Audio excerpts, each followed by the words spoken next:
어떤 종목이 특징적으로 보이십니까? 네, 아무래도 오늘은 아시아나항공을 또 말씀 안 드릴 수는 없을 것 같습니다. 뭐 아시아나항공 같은 경우에는 감사 보고서가 이제 오늘 아침에 또 장 전에 그래도 이 적정으로 좀 전환이 되는 이야기가 나왔음에도 불구하고 굉장히 좋지 못한 흐름을 보였다라고 말씀드릴 수가 있겠는데요. 시가가 거의 마이너스 15% 이상 더 하락하는 가격에서 좀 시작을 했고 장중에 조금 더 회복하는 모습을 보이는 듯 하다가 지금 현재 아직까지도 좋지 못한 모습을 보이고 있는데 이 흐름은 조금 더 장기간 이어질 가능성이 굉장히 높다라고 좀 말씀드릴 수가 있겠습니다. 일단 아시아나항공 같은 경우에는 지난해 역대 최대 매출액을 기록한 건 맞습니다. 하지만 매출액 대비 영업이익률은 그다지 좋지 않았는데 영업이익률이 좋지 않았던 건 이제 최근에는 유가의 가격이 굉장히 변동폭이 커서 낮을 때도 있고 높을 때도 있었지만 작년 한 해를 통틀어 본다라고 한다면 작년 1분기, 2분기, 3분기 계속해서 유가의 가격이 큰 폭으로 오르다 보니 유류비에 대한 부담감이 굉장히 큰 상황이었습니다. 그러다 보니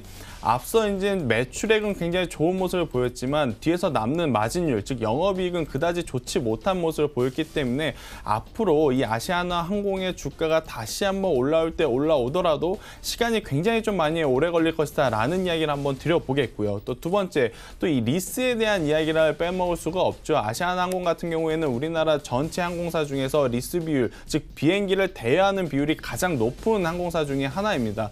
일단 이 리스가 많다라고 한다는 건 즉 리스에서 빌린 비행기를 다시 돌려줄 때 보수를 해야 되는 돈도 많이 들어간다라는 건데 이제 최근에 보잉 737기를 도입할 만큼 이 항공기를 순환시키는 즉 이제 예전 거는 좀 새 것으로 교체해야 되는 그 시기가 왔다라는 관점에서 본다면 앞으로 이 보수 비용으로 굉장히 큰 돈이 들어갈 가능성이 굉장히 높습니다. 그렇다고 한다면 지금 당장에도 실적이 그리 좋지 않는 아시아나항공의 실적은 장기간 또 좋지 않을 가능성이 굉장히 높을 지금 상황에 위치하고 있다라는 이야기를 한번 드려보겠는데요.